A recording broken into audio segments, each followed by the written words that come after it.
Jay Ackridge, and I'm Dean of the College of Agriculture, and it's a real privilege and a pleasure to welcome each of you to our celebration naming the forestry farm the Richard G. Lugar Forestry Farm. I really appreciate all of you joining us today. I know we've got a number of guests from out of town, as well as many individuals from the college and the department and the campus, and just thrilled you could be here today for this very special event.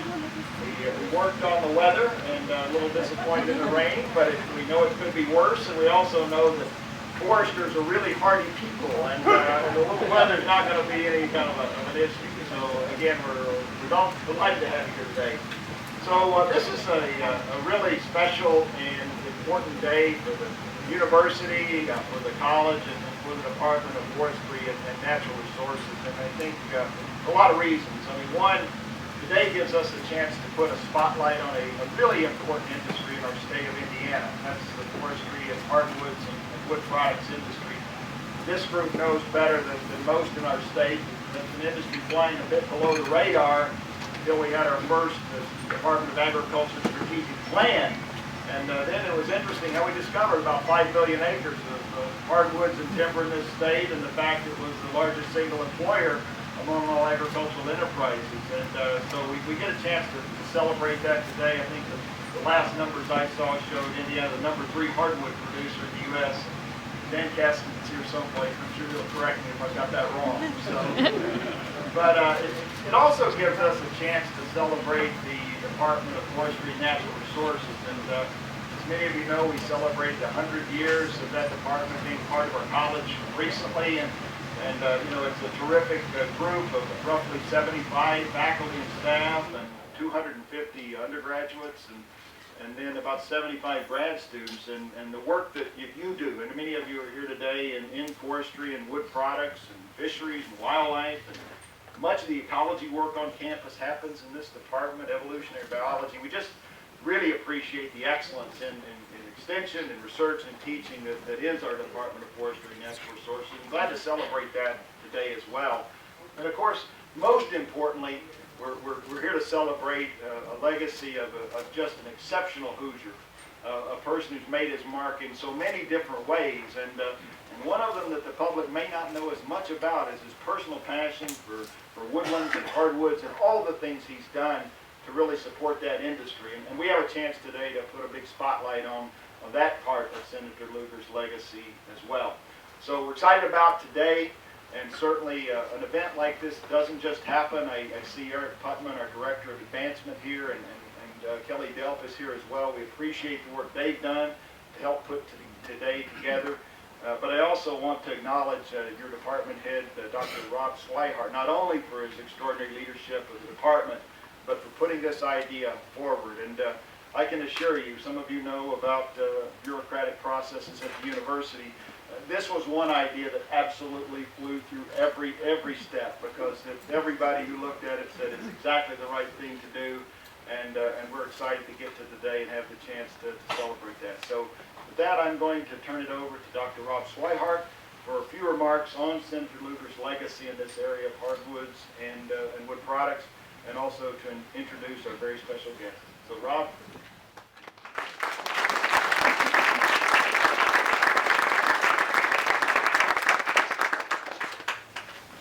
Well, thank you, Jay, and you know, Jay alluded to the weather and the planning that we did. I think it turned out really well. It's above freezing, which means it's not snowing, so success all the way around. So I would like to take just a second to thank each and every one of you for coming out today to this celebration on Veterans Day. This is a celebration of the contributions, as you know, of Senator Lugar to forest science at Purdue University. Most Americans know Senator Lugar for his numerous contributions to national policy issues during a distinguished career that spanned 7 decades. It culminated in him receiving the Presidential Medal of Freedom Award. He also received nearly 4 dozen different honorary doctorate awards, among other accolades. But today we gather to honor his vision and support in an area, as Jay mentioned, that's less likely to make headlines, but no less important to many residents of Indiana and elsewhere. Senator Lugar's commitment to science-based forestry has had positive impacts in Indiana and nationally. For decades, he's personally managed his second-generation farm in Marion County. It includes 220 acres of hardwoods and mixed forest plantation. He's taken an active interest in forest policy in this state, and that includes the state tree nursery in his years as a member and later as the chairman of the Senate Committee on Agriculture, Nutrition, and Forestry. He played a prominent role in the development of and passage of major forestry and conservation legislation, including conservation titles and forestry portions of several different farm bills. He was also involved in the Charles C. Dean Wilderness Act of 1982 and the Indiana Dunes National Lakes Shore Expansion Bill of 1991. For years, he was the nation's leading spokesperson for a farm policy that balanced the nation's need for agricultural commodities with the need for improved conservation practice. In recognition of his advocacy for and personal practice of sound forest management, Senator Lugar was made an honorary member of the Society of American Foresters in 2000. And he has also been a longtime member of the International Walnut Council and its state chapter affiliate. Senator Lugar has always held the well-being of Indiana's hardworking citizens in highest regard. And as Jay alluded to earlier, the forest products industry is certainly an important economic driver in this state. As an important contributor to the state's economy, the hardwood industry, it turns out, is one of the top 2 contributors to Indiana's agricultural sector, and it has strong growth potential even today. In the mid-1990s, Senator Lugar recognized the importance of improved research and development for fine hardwoods in the Midwest as a means of retaining the strength of the forest products industry, thereby providing jobs and maintaining businesses for Indiana citizens. Senator Lugar and one of his longtime associates, Bob Burke, who happens to be an FNR alum and also a 2010 recipient of an honorary doctorate from Purdue, worked with Purdue's Department of Forestry and Natural Resources, as well as the U.S. Forest Service, to forge a partnership in which each institution provided 2 scientist positions to form the Hardwood Tree Improvement and Regeneration Center, a center that we have come to affectionately call HTIRC because it just rolls off the tongue.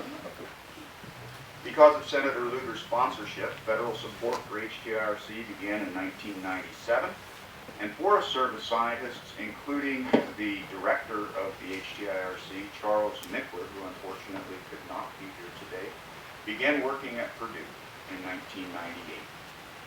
Senator Lugar supported the growth of HTIRC from regional to national in scope, making possible tremendous improvements in hardwood science. Today, HTIRC is nationally recognized as a model for its productive partnering of federal, university, state, and private entities. It consists now of 11 research scientists. There are 6 faculty from the Department of Forestry and Natural Resources, 5 PhD research scientists from the Forest Service, and 34 affiliated graduate students and staff that make up the HTIRC. What's more, Senator Lugar supported a successful recent effort by Senators Inouye and Akaka of Hawaii to include tropical U.S. hardwoods as part of its mission, resulting in the tropical HTIRC as a branch of our own HTIRC. The property on which we stand today has been vital to the growth of HTIRC. Purdue has opened and operated this 175-acre tract called the Thomas Tract since the 20s, really. And much of that time it was under the control of the Department of Horticulture. In 2005, the Department of Forestry and Natural Resources took over control of this, what has become known as the Econar Farm. And that provided absolutely critical new space for our operations in HTIRC in close proximity to campus. This farm contains some of HTIRC's oldest black walnut progeny test blocks. We did learn a few things from those early tests. We have an abundant deer population in this part of the county. So we learned very early on about the importance of fencing our research sites. Indeed, since some of the early trials here, every one of our sites has received fencing. In addition to black walnut progeny tests, we have established progeny and elite clone tests on a number of other commercially important species: red oak, white oak, black cherry. We've also concentrated efforts on the farm to develop disease-resistant genotypes on several different threatened species, including American chestnut, American elm, and American beech. Indeed, the American chestnut breeding orchard that we have here is an orchard that is a collaboration with the Indiana and national chapters of the American Chestnut Foundation, going even further to show the partnerships that HTIRC is capable of.